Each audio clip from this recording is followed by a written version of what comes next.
的好美。小男孩弹着兰花指，戴着耳钉钉，吐着红唇唇，你究竟要把我们中国的男孩子引向何方啊？中华民族伟大复兴这么重要的任务，现在这个影视剧作品里边给的导向是什么？你把整个男孩子引向像女人一样胭脂气、女人气，这是对民族精神的极大的一个不负责任。当内外的敌人来的，面对千斤重担，这些人能成为民族复兴的脊梁吗？一个国家如果只是轻歌曼舞，如果只是娱乐至死，那么离危亡时刻也就不会远。想要瓦解一个民族啊，只要抽掉男人的脊梁和血性。这话是钱学森说的。你看看，原先把武士道精神当成个宝的日本，竟捧起花美男那套审美来了。你瞧瞧那些个日本男偶像啊，一个一个的呀，都是嘟着嘴卖着萌，硬装可爱呢。那泰国呢，那可是泰拳的发源地，是格斗竞技的王者之地呢。可是不知道咋回事啊，现在的泰国啊，倒成了不少人眼中的人妖聚集之处了。好多男的哦，都热乎着去做变性手术，就想变成女的。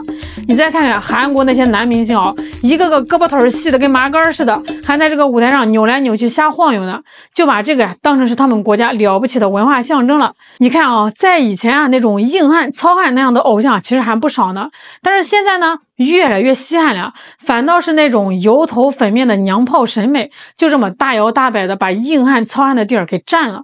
现在不管是短视频还是电视剧啊，这个男明星那男偶像啊，是不是感觉有点不太对啊？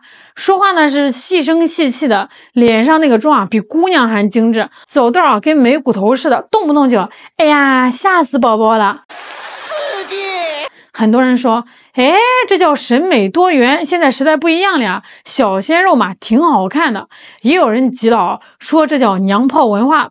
这长此以往啊，咱们的年轻人还有没有点阳刚之气了？那这两种说法是吵得不可开交。但是你知道吗？这个事要往深了扒，可能还真不是好不好看这么简单。有人说这个背后啊藏着一个长达60年的局，一个专门针对咱们东南亚男人的大计划。你一听可能觉得，哎呦喂，又来什么阴谋论了？别急啊，今天啊咱们就把这事儿捋一捋。咱们先把这个时间啊倒回到2战刚结束那会儿啊，就说这个日本那会儿的日本啊，你懂的，虽然是战败了，但是整个民族的那股子劲儿啊，那股子狼性，让美国人心里是挺发怵的。美国人就琢磨，这帮人这么轴，这么好斗，以后要再闹事可咋办？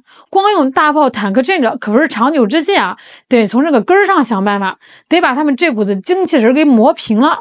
咋磨呢？哎，高招就来了啊！他们想出了一个所谓的去熊计划。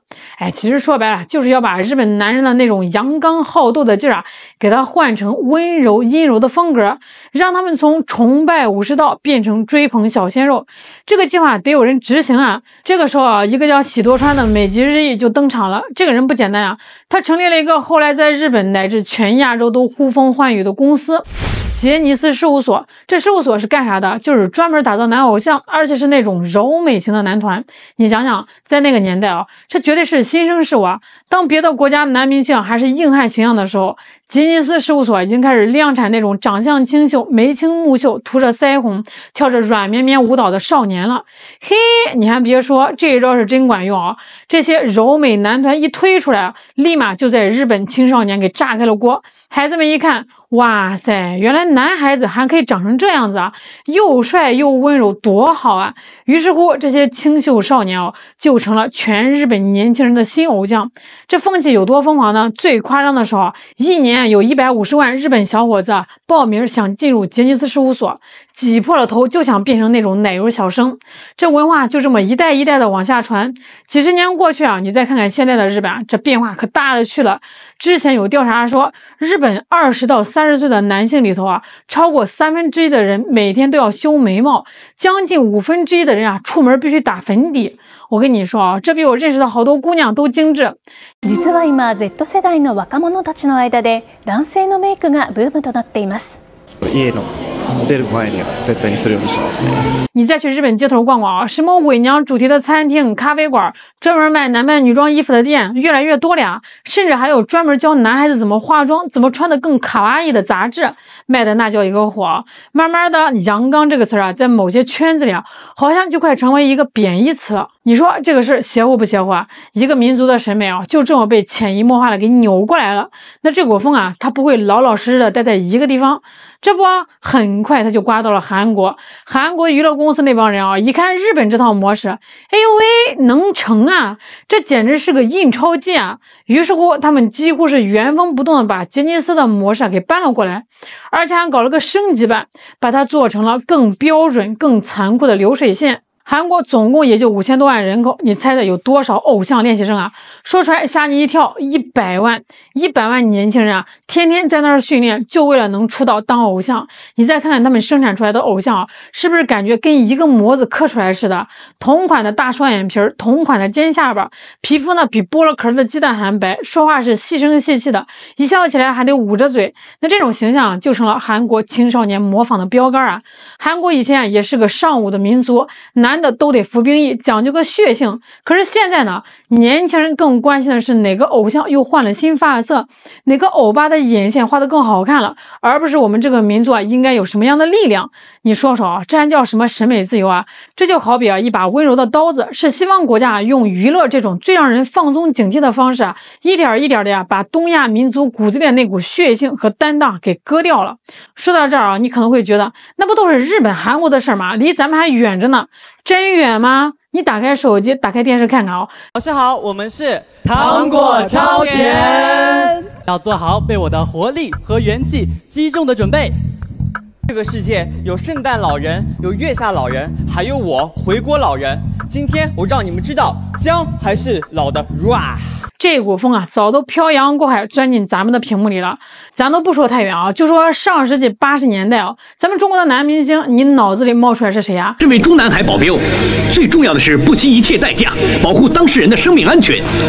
我可以死，但不可以错。那再往后点啊，成龙大哥拍这个武打戏，多危险的动作都是自己上，那叫一个拼命。哪怕是像吴彦祖、黎明这种啊，当年也被叫奶油小生的，人家那是儒雅，是帅气啊，而不是文弱，不是娘气，身上那股子精气神啊是正的。可是不知道从什么时候开始，这个风向就变了啊。咱们屏幕上的男明星不再是比谁的演技好，谁的作品硬，而是开始比谁的妆更浓，谁的人设更会撒娇。拍个戏啊，这个手上画了个小口子，那粉丝心疼的恨不得马上送 ICU 啊。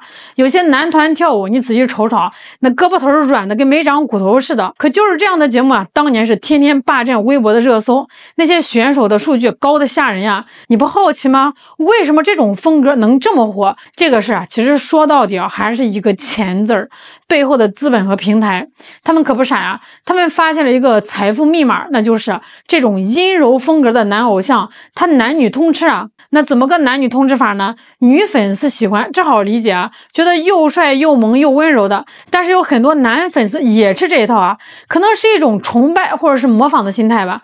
那这么一来呢，他们的粉丝群体啊就特别的庞大了，粉丝多，流量就大，带货能力就强啊，变现就容易。所以啊，资本和平台就跟开了流水线的工厂一样，不停的按这个标准模式去打造更多的这种人设。为了让这些偶像赶紧火起来，平台就搞各种打榜投票，谁的票数高，谁就能排在最前面，最后组成一个团出道。这投票是怎么投的呢？这个资本的鸡贼之处就来了，他们把投票的二维码印在了一款牛奶的瓶盖里。你想给你的偶像多投一票，你就得多买一瓶奶。这下可好，这个粉丝们呀，为了自己的哥哥能出道，就开始疯狂的买牛奶，一家买几箱、十几箱，甚至几十箱。可是牛奶这个东西啊，它有保质期啊，你打开了你就得赶紧喝，一个人哪能喝这么多呢？那喝不完的牛奶怎么办啊？你可能在这个新闻里都看到过了，倒掉成箱成箱的牛奶啊，刚买来，瓶子一拧开，里面的二维码一扫，然后这个奶就哗一下直接倒进了下水道。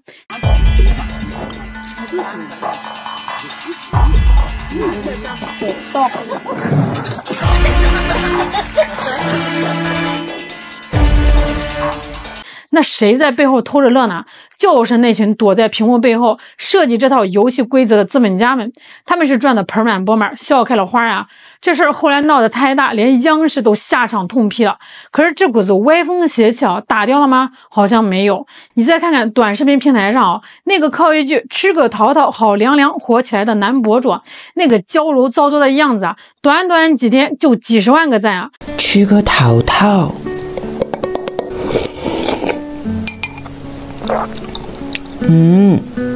好凉凉。大家好像还没意识到，咱们正在一步一步的踩着当年日本、韩国走过来那个坑往下走。有人可能会说，哎呀，你这就是小题大做呀，危言耸听，不就是个个人审美吗？我喜欢什么样的偶像，爱着谁了呀？那审美呢，确实是可以多元。你喜欢硬汉，他喜欢秀才，这都没有问题啊。男性当然也可以精致，收拾得干干净净、利利索索，这是好事儿。但是多元呢，不代表我们要去追捧一种畸形的、病态的审美。